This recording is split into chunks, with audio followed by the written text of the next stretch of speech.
जय माता दी। आप सभी पर माँ शैलपुत्री की कृपा सदैव बनी रहे। आज सुनिए नवदुर्गाओं में प्रथम माँ भगवती के माँ शैलपुत्री रूप की संपूर्ण कथा और आरती। हिमालय की कन्या भगवान शिव की अर्धांगिनी माता शैलपुत्री नवरात्रि के प्रथम दिवस की अधिष्ठात्री देवी हैं। इनकी उपासना से साधक को स्थिरता, शुद्धता और आध्यात्मिक उन्नति का वरदान मिलता है। माँ शैलपुत्री के मस्तक पर चंद्रमा की शोभा, हाथों में त्रिशूल और कमल का तेजस्वी स्वरूप भक्तों को अचल विश्वास और शक्ति प्रदान करता है। और माँ शैलपुत्री वृषभ अर्थात बैल की सवारी करती हैं। आइए प्रिय श्रोताओं, आज सुनते हैं माँ शैलपुत्री की दिव्य कथा और कथा के अंत में आप आरती भी सुनेंगे। आज की इस कथा को सुनने के बाद वीडियो को लाइक और कमेंट बॉक्स में जय माता दी जरूर लिखिएगा। सर्वशक्ति की अधिष्ठात्री नवरात्रि के प्रथम दिन पूजित देवी माँ शैलपुत्री का जन्म एक विशेष उद्देश्य से हुआ। देवी सती के रूप में जब उन्होंने अपने शरीर का त्याग किया तो वे अपने अगले जन्म में राजा हिमालय के यहाँ पुत्री के रूप में अवतरित हुई। यही कारण है कि उन्हें शैल अर्थात पर्वत की पुत्री कहा जाता है। प्राचीन काल में हिमालय राज अपनी पवित्रता और निष्ठा के लिए प्रसिद्ध थे। वे भगवान शिव के अनन्य भक्त थे और उनके चरणों में लीन रहते थे। एक दिन जब वे गहन ध्यान में थे तब नारद मुनि वहां आए और उन्होंने कहा, हे राजन, तुम्हारे घर स्वयं आदि शक्ति प्रकट होंगी। वे न केवल इस धरा को दिव्यता से आलोकित करेंगी बल्कि तुम्हारे कुल का गौरव भी बढ़ाएंगी। राजा हिमालय और उनकी रानी ने यह सुनकर देवी भगवती की घोर तपस्या की। उनकी श्रद्धा और भक्ति से प्रसन्न होकर माँ भगवती ने उन्हें आशीर्वाद दिया कि वे स्वयं उनकी पुत्री के रूप में जन्म लेंगी। कुछ समय बाद रानी को एक दिव्य कन्या की प्राप्ति हुई जो अत्यंत तेजस्वी और दिव्य आभा से युक्त थी। शैलपुत्री के रूप में जन्म लेने के बाद देवी का बाल्यकाल अत्यंत अद्भुत रहा। उनके जन्म से ही घर, परिवार और राज्य में सुख समृद्धि बढ़ने लगी। जब वे छोटी थीं तभी उनमें असाधारण शक्तियां देखी गई। बचपन से ही वे प्रकृति से गहरा जुड़ाव रखती थीं। पर्वतों की गुफाओं में ध्यान लगाना, नदियों के जल में कमल की तरह क्रीड़ा करना और जीव जंतुओं को स्नेह देना उनके स्वभाव में था। उनकी उपस्थिति मात्र से वातावरण शांत और पवित्र हो जाता था। कभी कभी वे ध्यान में लीन हो जाती और उनका मुखमंडल दिव्य तेज से दमकने लगता। राजा हिमालय को ये आभास हो गया था कि उनकी पुत्री कोई साधारण कन्या नहीं बल्कि स्वयं भगवती का अवतार है। उन्होंने नारद मुनि से इसका रहस्य पूछा। तब उन्होंने कहा, हे राजन, ये वही देवी हैं जो पहले दक्ष प्रजापति की पुत्री सती थी। उन्होंने अपने पति महादेव का अपमान सहन न करते हुए योगाग्नि में देह त्यागी थी।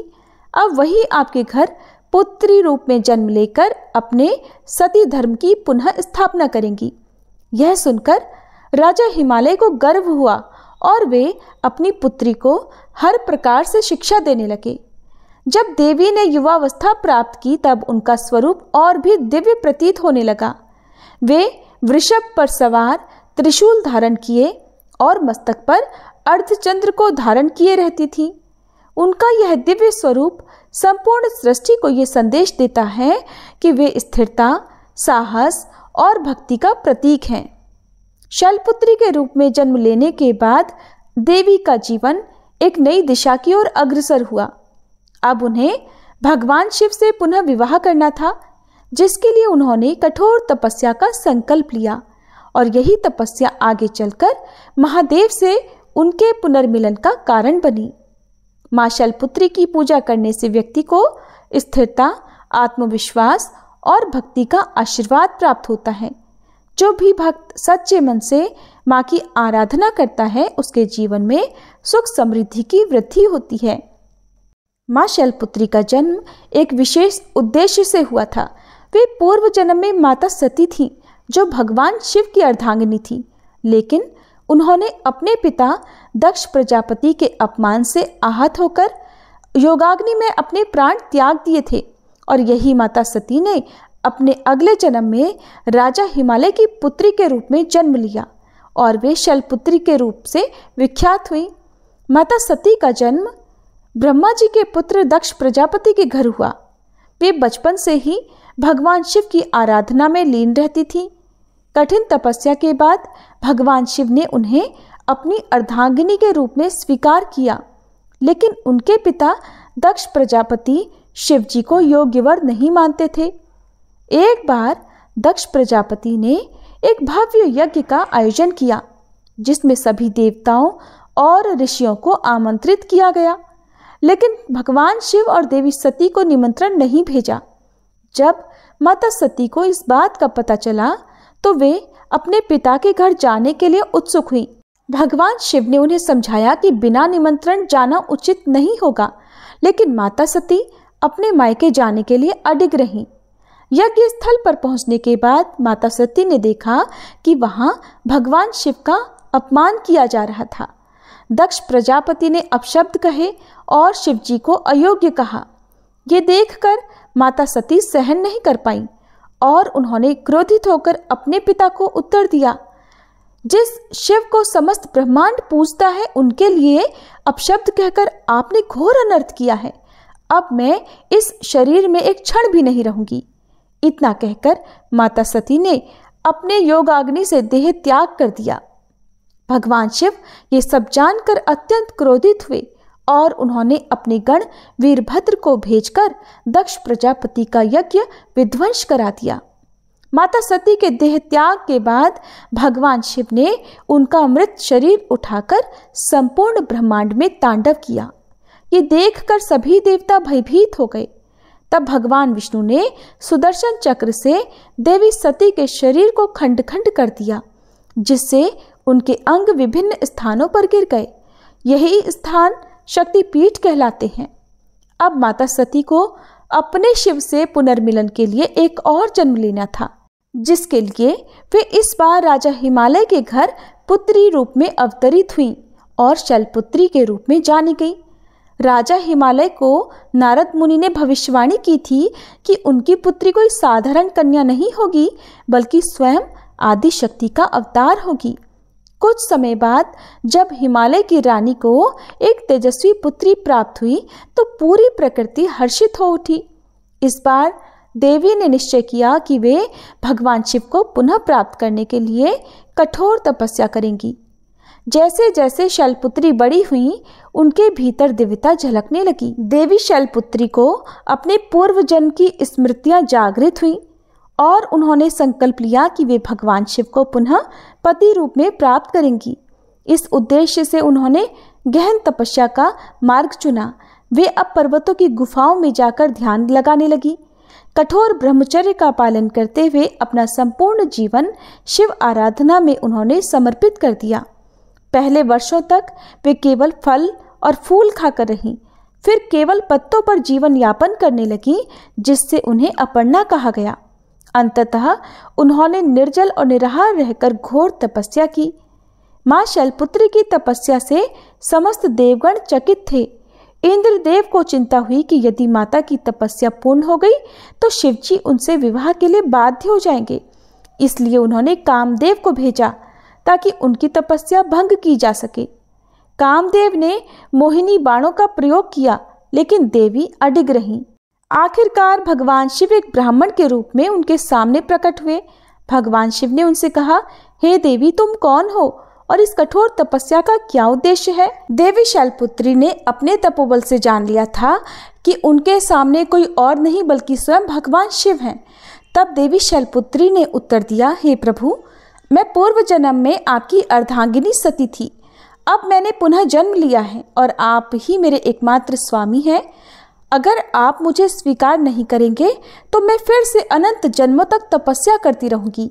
भगवान शिव उनकी भक्ति, प्रेम और समर्पण से प्रसन्न हुए और उन्हें अपनी अर्धांगिनी रूप में स्वीकार करने का वचन दिया। जब भगवान शिव ने विवाह के लिए अपनी स्वीकृति दे दी तो संपूर्ण ब्रह्मांड में हर्ष छा गया। देवता, ऋषि, मुनि और स्वयं राजा हिमालय इस शुभ समाचार से आनंदित हो गए। राजा हिमालय ने भव्य आयोजन की तैयारी की। समस्त देवताओं ने इस पावन विवाह के लिए मंगल गान किया। अंततः भगवान शिव और माता शैलपुत्री का विवाह विधि पूर्वक संपन्न हुआ। माँ शैलपुत्री की भगवान शिव को पुनः प्राप्त करने की कथा हमें सिखाती है कि सच्ची निष्ठा और समर्पण से असंभव भी संभव हो जाता है। धैर्य और दृढ़ संकल्प के बिना जीवन में कोई भी लक्ष्य प्राप्त नहीं किया जा सकता। भगवान शिव स्वयं कहते हैं कि जो भक्ति और प्रेम में अडिग रहता है उसे वे अवश्य स्वीकार करते हैं। माँ शैलपुत्री वृषभ की सवारी करती हैं और माँ शैलपुत्री के वाहन नंदी बैल का उनके स्वरूप में विशेष महत्व है। देवी शैलपुत्री जो हिमालय राज की पुत्री हैं, उनके साथ नंदी का संबंध केवल वाहन का नहीं बल्कि एक भक्त और आराध्य का है। ये कथा हमें बताती है कि कैसे एक साधारण बैल भगवान शिव का परम भक्त बना और माँ शैलपुत्री के साथ जुड़ा। नंदी के पूर्व जन्म की कथा भी अब आप सभी सुनिए। प्राचीन काल में ऋषि शिलाद ने संतान प्राप्ति के लिए घोर तपस्या की। उन्होंने भगवान शिव से प्रार्थना की कि उन्हें एक ऐसा पुत्र प्राप्त हो जो अमर और अत्यंत तेजस्वी हो। भगवान शिव ने उनकी तपस्या से प्रसन्न होकर उन्हें एक पुत्र प्रदान किया जो वास्तव में शिव जी का ही अंश था। इस बालक का नाम नंदी रखा गया। वह जन्म से ही तेजस्वी और अत्यंत बलशाली था। बचपन से ही नंदी को भगवान शिव के प्रति अगाध भक्ति थी। जैसे जैसे वह बड़े हुए उनकी भक्ति और बढ़ती गई। जब नंदी युवा हुए तो उन्हें ज्ञात हुआ कि उनका जीवन केवल सांसारिक कार्यों के लिए नहीं बल्कि भगवान शिव की सेवा के लिए समर्पित होना चाहिए। इसके लिए वह कैलाश पर्वत की ओर प्रस्थान कर गए और भगवान शिव को प्रसन्न करने के लिए घोर तपस्या करने लगे। उन्होंने कठोर व्रत का पालन किया, केवल वायु और जल पर रहकर भगवान शिव का ध्यान किया। उनकी भक्ति से प्रसन्न होकर स्वयं भगवान शिव प्रकट हुए। भगवान शिव ने नंदी से कहा, वत्स, मैं तुम्हारी भक्ति से अत्यंत प्रसन्न हूँ, मांगो जो तुम्हें चाहिए। नंदी ने उत्तर दिया, हे प्रभु, मेरा एकमात्र लक्ष्य आपकी सेवा करना है, मुझे आपके चरणों में स्थान दीजिए। तब भगवान शिव ने उसे अपना प्रेगण और वाहन बनने का वरदान दिया। इधर जब माता सती ने योगाग्नि में आत्मत्याग किया और पुनः शैलपुत्री रूप में जन्म लिया, तब भगवान शिव ने नंदी को आदेश दिया कि वह उनकी साधना में सहायता करे। जब देवी शैलपुत्री कठिन तपस्या कर रही थी, तब नंदी उनकी रक्षा के लिए सदैव उपस्थित रहते थे। उन्होंने देवी की सेवा की और उनकी तपस्या में किसी भी प्रकार की बाधा नहीं आने दी। देवी ने नंदी की भक्ति और सेवा भाव को देखकर उन्हें आशीर्वाद दिया कि वह सदैव शिव और शक्ति के वाहन के रूप में प्रतिष्ठित रहेंगे। एक समय की बात है जब एक असुर ने देवी शैलपुत्री की तपस्या भंग करने का प्रयास किया। वह राक्षस वेश बदलकर उनके समीप पहुंचा, लेकिन नंदी ने उसे पहचान लिया। नंदी ने अपनी अपार शक्ति से उस असुर का सामना किया। देवी के आशीर्वाद से नंदी ने उसे परास्त कर दिया। तब माँ शैलपुत्री ने नंदी को ये वरदान दिया कि जो भी मेरी पूजा करेगा वह तुम्हारी भी आराधना करेगा और तुम मेरे साथ सदा रहोगे। जो भी माँ शैलपुत्री और भगवान शिव की पूजा करता है उसे नंदी की कृपा भी प्राप्त होती है। नंदी को समर्पित व्यक्ति को शिव शक्ति की विशेष कृपा मिलती है। नंदी की सवारी करने वाली माँ शैलपुत्री धैर्य, सेवा और समर्पण की प्रतीक मानी जाती हैं। माँ शैलपुत्री का संबंध चंद्रमा अर्थात सोम से भी विशेष रूप से जुड़ा हुआ है। वे अपने मस्तक पर अर्धचंद्र धारण करती हैं, जिससे उनका एक नाम सौम्य रूपा भी है। लेकिन क्या आप जानते हैं कि चंद्रदेव को यह सौभाग्य कैसे प्राप्त हुआ कि वे माता के मस्तक पर विराजमान रहे? अब आगे की कथा में आप ये भी जानेंगे कि चंद्रदेव को कैसे ये सौभाग्य प्राप्त हुआ और कैसे चंद्रदेव ने गंभीर श्राप भोगा और फिर माँ शैलपुत्री की कृपा से पुनः अपना तेज प्राप्त किया। चंद्रदेव, जिन्हें सोम भी कहा जाता है, जो अत्यंत सुंदर, तेजस्वी और आकर्षक माने जाते हैं, वे 27 नक्षत्रों के स्वामी हैं और उन्होंने राजा दक्ष प्रजापति की 27 कन्याओं से विवाह किया था, लेकिन उन्होंने अपने विशेष रूप से रोहिणी नामक पत्नी को ही सबसे अधिक प्रेम दिया, जिससे बाकी 26 पत्नियां उपेक्षित महसूस करने लगीं। जब ये बात दक्ष प्रजापति को पता चली तो उन्होंने चंद्रदेव को समझाया, लेकिन उन्होंने इस बात को अनदेखा कर दिया। इससे क्रोधित होकर राजा दक्ष ने उन्हें क्षय होने अर्थात धीरे धीरे लुप्त होने का श्राप दे दिया। श्राप के प्रभाव से चंद्रदेव की चमक धीरे धीरे कम होने लगी, जिससे देवताओं की संपूर्ण सृष्टि में संकट उत्पन्न हो गया। चंद्रदेव अत्यंत व्याकुल हुए और सभी देवताओं से सहायता मांगी, लेकिन कोई समाधान नहीं मिला। अंततः वे भगवान शिव और मां शैलपुत्री की शरण में पहुंचे। चंद्रदेव ने कैलाश पर्वत पर जाकर घोर तपस्या प्रारंभ की। वे दिन रात भगवान शिव और माता शैलपुत्री का ध्यान करने लगे। चंद्रदेव ने ओम नमः शिवाय मंत्र का जाप करते हुए कठोर तप किया। वे हिमालय की ठंडी गुफाओं में बिना अन्न जल के शिव और शक्ति की आराधना करने लगे। तब उनकी भक्ति से प्रसन्न होकर मां शैलपुत्री ने शिवजी से आग्रह किया कि वे चंद्रदेव को इस श्राप से मुक्त करें। भगवान शिव ने कहा, हे सोम, तुम्हारा ये कष्ट तुम्हारे ही कर्मों का फल है, लेकिन शक्ति की कृपा से तुम इस श्राप से पूरी तरह मुक्त तो नहीं, परंतु नियंत्रित हो सकते हो। मां शैलपुत्री ने उन्हें आशीर्वाद देते हुए कहा, हे चंद्रदेव, तुम्हें मेरे मस्तक पर स्थान प्राप्त होगा। जब तुम क्षीण हो जाओगे तब तुम पुनः पूर्ण होकर चमकोगे। तुम्हारी ये अवस्था अब अमर रहेगी और इसी चक्र को चंद्रमास का नाम दिया जाएगा। मां शैलपुत्री के आशीर्वाद से ही चंद्रमा कृष्ण पक्ष में क्षीण होते और शुक्ल पक्ष में पुनः बढ़ते हैं। यही चंद्र कलाओं का आधार बना। शिवजी ने चंद्रमा को अपने मस्तक पर धारण किया, जिससे वे चंद्रशेखर कहलाए। चंद्रमा का यह चक्र समस्त जीवन चक्र का प्रतीक बन गया। इसी घटना के कारण सोमवार अर्थात चंद्रवार को शिव शक्ति की विशेष पूजा का दिन माना गया। चंद्रदेव ने मां शैलपुत्री और भगवान शिव से यह निवेदन किया कि वे उनकी भक्ति को अमर कर दें। तब भगवान शिव ने कहा, हे सोम, जिस स्थान पर तुमने तपस्या की है वही अब तुम्हारे नाम से सोमनाथ नामक मेरा प्रथम ज्योतिर्लिंग स्थापित होगा। यहाँ आने वाले भक्तों के सभी पाप और कष्ट दूर होंगे। मां शैलपुत्री ने भी आशीर्वाद दिया कि जो भी भक्त सोमवार को व्रत रखेगा उसकी समस्त इच्छाएं पूर्ण होंगी। तभी से सोमवार को शिव और शक्ति की पूजा का विशेष महत्व हो गया। मां शैलपुत्री के वहां नंदी बैल का उनके स्वरूप में विशेष स्थान है। लेकिन प्रिय श्रोताओं, क्या आप जानते हैं कि एक समय ऐसा भी आया जब एक दैत्य वृषभासुर ने देवी की शक्ति को चुनौती दी थी। आगे की कथा जो भी आप सुनने वाले हैं वो बताती है कि कैसे अहंकारी राक्षस ने शिव और शक्ति की महिमा को नकार दिया और उसका अंत स्वयं मां शैलपुत्री के हाथों हुआ। बहुत समय पहले वृषभ नामक एक असुर ने भगवान शिव की कठोर तपस्या की। उसने वर्षों तक घोर तप कर शिव जी को प्रसन्न कर लिया। तब भगवान शिव प्रकट हुए तो वृषभासुर ने कहा, प्रभु, मुझे अपार शक्ति और अमृतत्व का वरदान दीजिए, जिससे कोई भी मुझे पराजित न कर सके। भगवान शिव ने उसे वरदान दिया कि वह अत्यंत बलशाली होगा, लेकिन उसकी मृत्यु एक दिव्य स्त्री के हाथों ही होगी। वृषभासुर ने इस वरदान को सुना, लेकिन उसकी बुद्धि अहंकार से भर गई। उसने अपनी शक्ति का उपयोग भलाई की बजाय अधर्म के लिए करना शुरू कर दिया।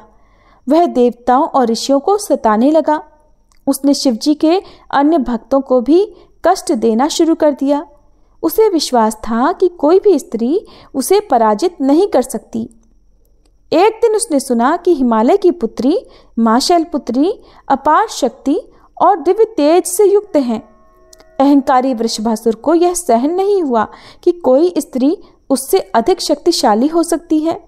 तब वह कैलाश पर्वत की ओर बढ़ा और मां शैलपुत्री को ललकारते हुए बोला, हे शैलपुत्री, तुम स्त्री होकर मेरी शक्ति की बराबरी कैसे कर सकती हो? अगर तुम्हें अपने बल पर विश्वास है तो आओ और मुझसे युद्ध करो। मां शैलपुत्री शांत थीं। उन्होंने वृषभासुर को समझाने का प्रयास किया, हे वृषभ, अहंकार का अंत निश्चित है। यदि तुम शिवजी के सच्चे भक्त हो तो अपनी शक्ति का उपयोग सद्मार्ग के लिए करो। लेकिन माँ शैलपुत्री की इन बातों का वृषभासुर पर कोई भी प्रभाव नहीं पड़ा और उसने देवी पर आक्रमण कर दिया।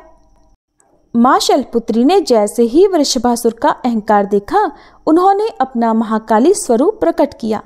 उनके नेत्र अंगारे समान जलने लगे, त्रिशूल उनके हाथों में चमकने लगा। उनकी सवारी नंदी बैल भी गगन भेदी गर्जना करने लगा।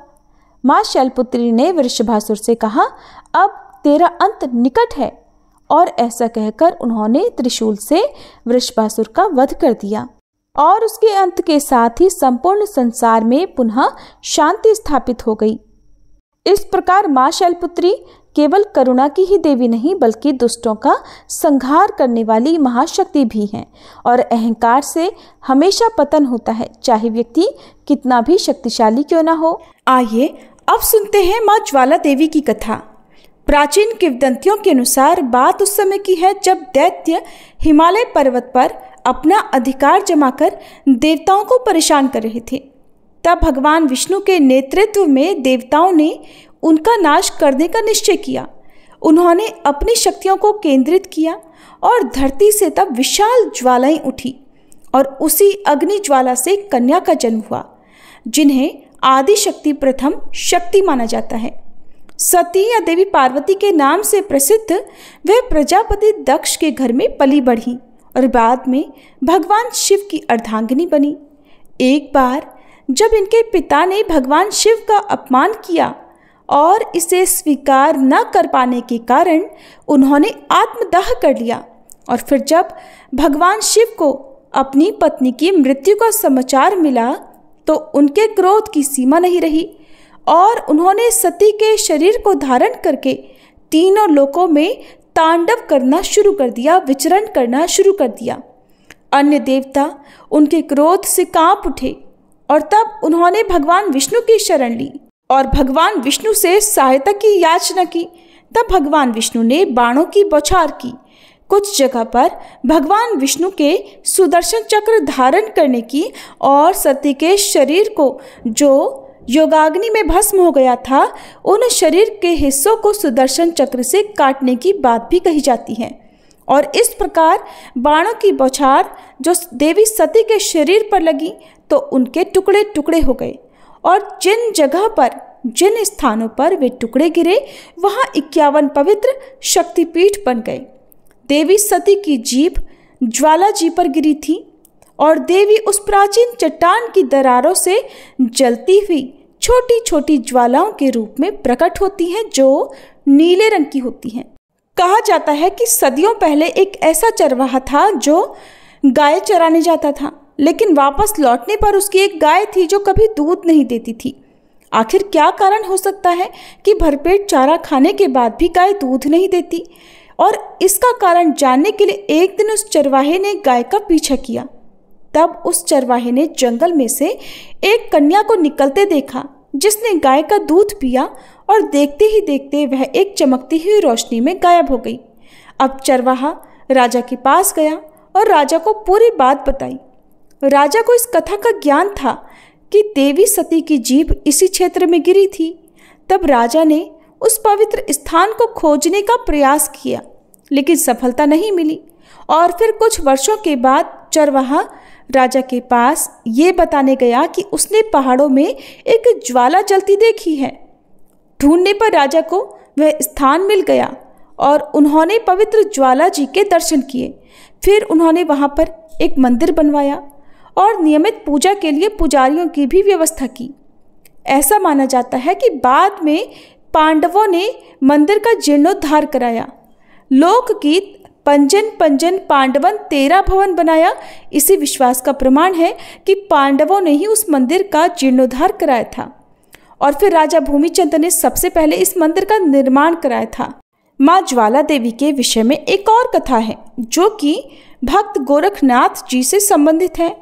माँ ज्वाला जी के एक परम भक्त थे गोरखनाथ जी, और एक बार वे माँ से भोजन करने के लिए आग जलाकर पानी गर्म करने का आग्रह करने लगे और स्वयं भिक्षा लेने गए, लेकिन वे कई दिनों तक वापस नहीं लौटे। माना जाता है कि वे आज भी भिक्षा लेकर नहीं लौटे और उनकी प्रतीक्षा में ही माँ ज्वाला आज तक अग्नि जलाए बैठी हैं और कहते हैं कि जब कलयुग का अंत होकर सतयुग आएगा तब गोरखनाथ लौटकर माँ से मिलने आएंगे। माँ ज्वाला देवी शक्तिपीठ हिमाचल प्रदेश के कांगड़ा में स्थित है और ये वही जगह है जहाँ पर देवी सती की जिह्वा गिरी थी। यहाँ पर देवी की 9 ज्योतियाँ हैं जो महाकाली, अन्नपूर्णा, चंडी, हिंगलाज, विंध्यावासिनी, महालक्ष्मी, सरस्वती, अंबिका और अंजनी देवी के नाम से जानी जाती हैं।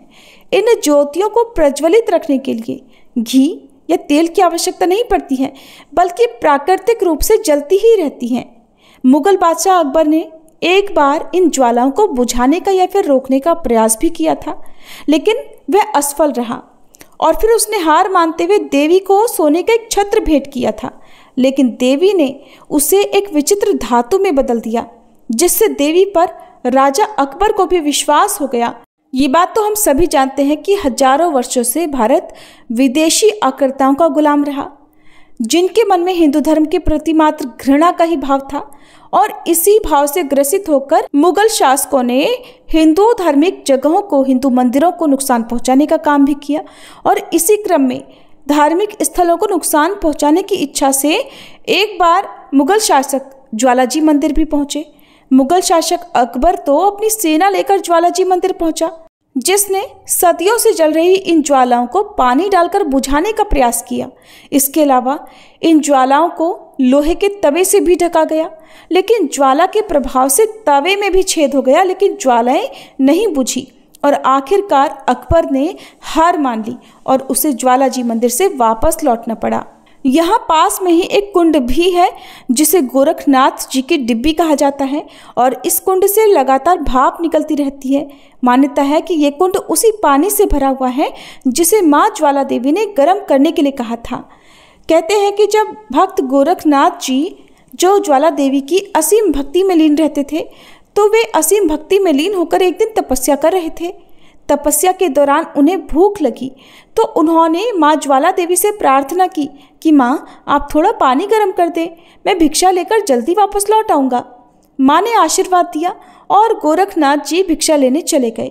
कहा जाता है कि गोरखनाथ जी भिक्षा लेने गए लेकिन वापस कभी नहीं लौटे और माना जाता है कि तब माँ ज्वाला देवी ने एक अद्भुत चमत्कार किया।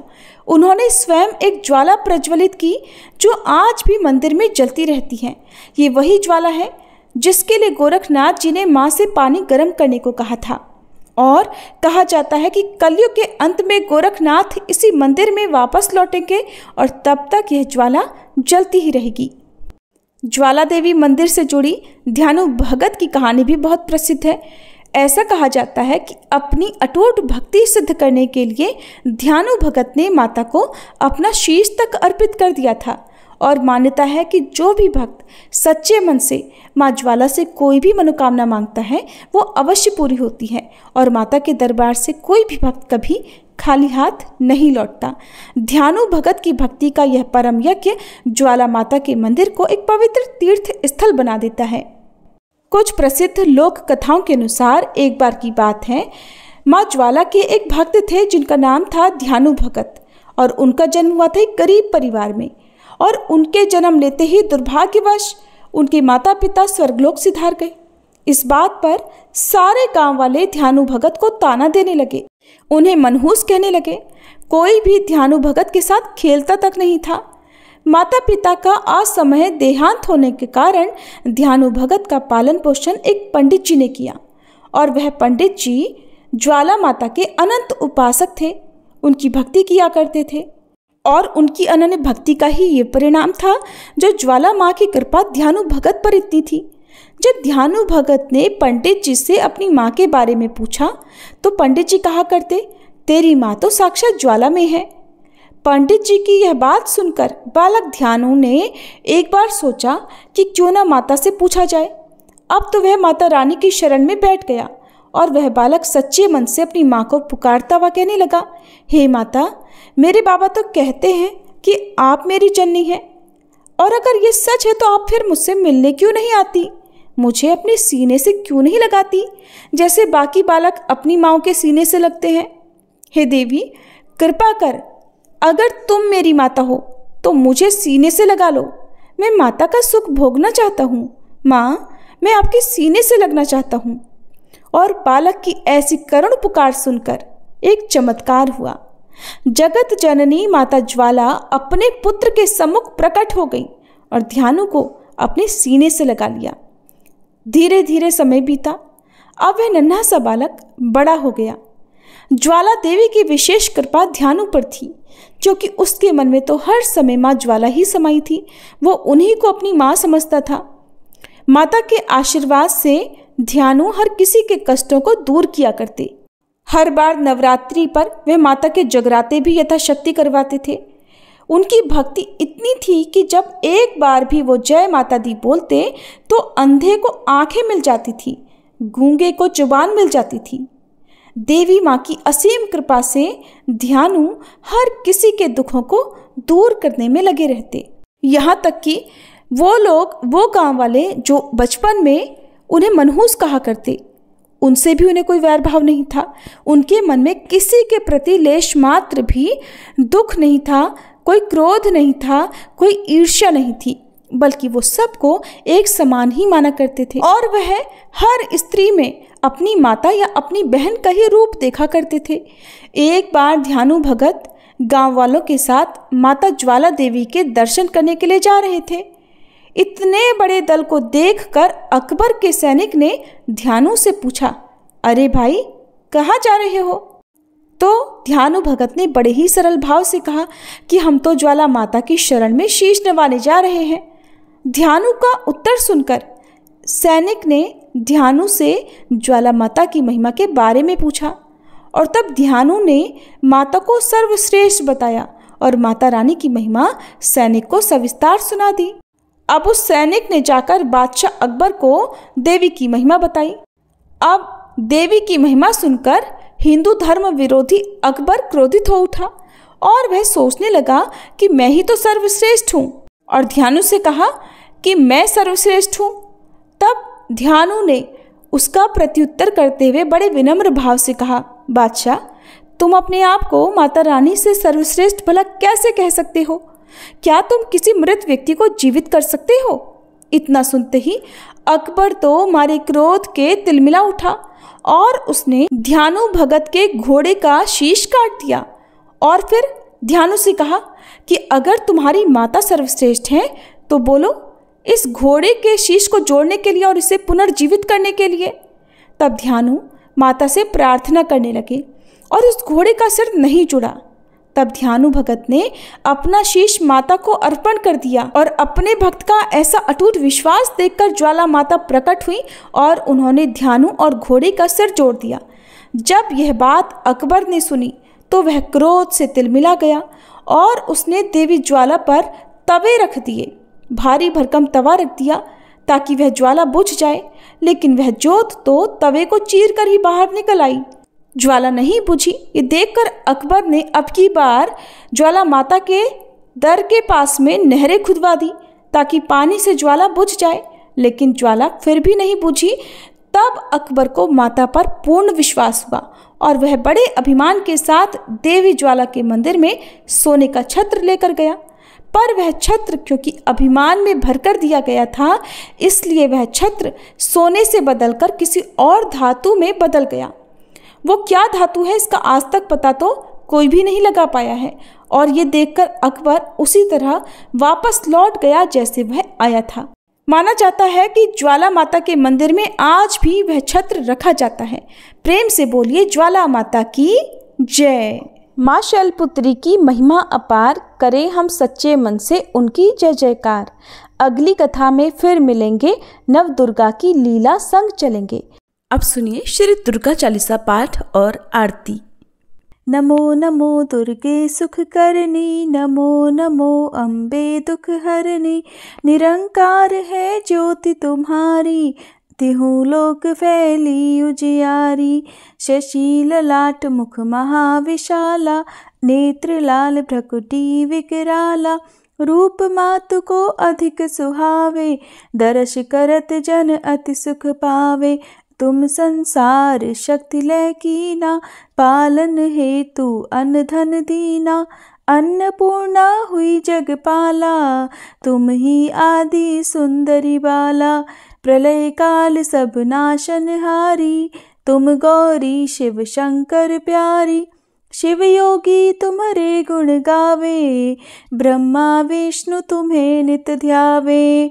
रूप सरस्वती को तुम धारा, दे सुबुद्धि ऋषि मुनिन उबारा। धर्यो रूप नरसिंह को अम्बा, प्रगट भई फाड़ कर खम्बा। रक्षा करी प्रहलाद बचायो, हिरणाकुश को स्वर्ग पठायो। लक्ष्मी रूप धरो जग माही, श्री नारायण अंग समाही। क्षीर सिंधु में करत विलासा, दया सिंधु दीजे मन आसा। हिंगलाज में तुम ही भवानी, महिमा अमित न जात बखानी। मातंगी अरुधुमावती माता, भुवनेश्वरी बगला सुखदाता। श्री भैरव तारा जगतारिणी, छिन्न भाल भव दुख निवारिणी। के हरिवाहन सोह भवानी, लांगुर वीर चलत अगवानी। कर में खप्पर खड्ग विराजे, जाको देख काल डर भाजे। सोहे अस्त्र और त्रिशूला, जाते उठत शत्रु ही शूला। नगर कोटि में तुम ही विराजत, तिहु लोक में डंका बाजत। शुंभ निशुंभ दानव तुम मारे, रक्त बीज शंखन संहारे। महिषासुर नृप अति अभिमानी, जहि अघभार मही अकुलानी।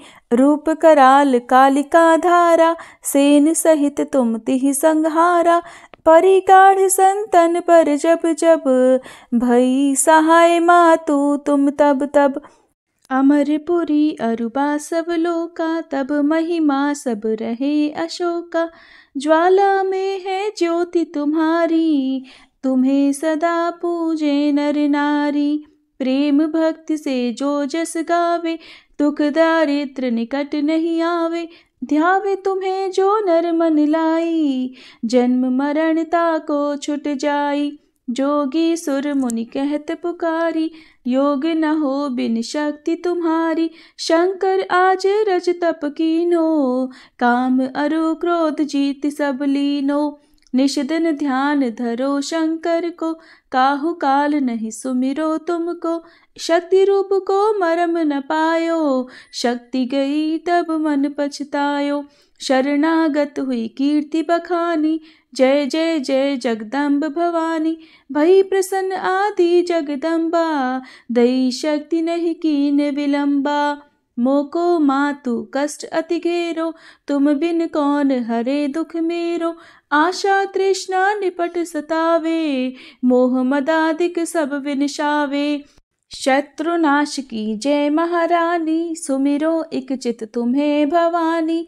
करो कृपा है मातु दयाला, रिद्धि सिद्धि दे कर निहाला। जब लग जीऊँ दया फल पाऊँ, तुमरो यश मैं सदा सुनाऊँ। दुर्गा चालीसा जो कोई गावे, सब सुख भोग परम पद पावे। आइए प्रिय श्रोताओं, अब हम सभी मिलकर माँ शैलपुत्री की आरती गाएं। ओम जय शैलपुत्री माँ, मैया जय शैलपुत्री माँ। सर्व सुखों की दात्री, देना माँ करुणा। ओम जय शैलपुत्री माँ। हस्त कमल अति सोहे, त्रिशूल धारणी माँ। शीश झुकावे हम सब, कृपा मानित करना। ओम जय शैलपुत्री माँ। दक्ष राज सुत मैया, कष्ट निवारणी माँ। नव दुर्गा में प्रथम, तुम्हारी है पूजा। ओम जय शैलपुत्री माँ। वृषभ पर मैया विराजे, शीश मुकुट सोहे। ऋषि मुनि नर गुण गावे, छवि अति मन मोहे। ओम जय शैलपुत्री माँ। घट घट व्यापिनी मैया सुख तुमसे आवे। जो कोई ध्यावे मन से मन वांछित फल पावे। ओम जय शैलपुत्री माँ। भक्तों के मन में मैया तुम्हारा नित है निवास। रिद्धि सिद्धि देने वाली तुमसे है दिव्य प्रकाश। ओम जय शैलपुत्री माँ। नवरातों में जो भी व्रत माता का करे, आनंद नित वो पाए माँ भंडार भरे। ओम जय शैलपुत्री माँ। हम सब तुम्हारे मैया तुम हमारी माता। दया दृष्टि माँ करना हम कर जगराता। ओम जय शैलपुत्री माँ। माँ शैलपुत्री की आरती जो जन नित गावे। सुख की बदरी बरसे मन नित हर्षाए। ओम जय शैलपुत्री माँ। ओम जय शैलपुत्री माँ। मैया जय शैलपुत्री माँ। सर्व सुखों की दात्री देना माँ करुणा। ओम जय शैलपुत्री माँ। सभी बोलिए शेरों वाली मैया की जय। शैलपुत्री मैया की जय।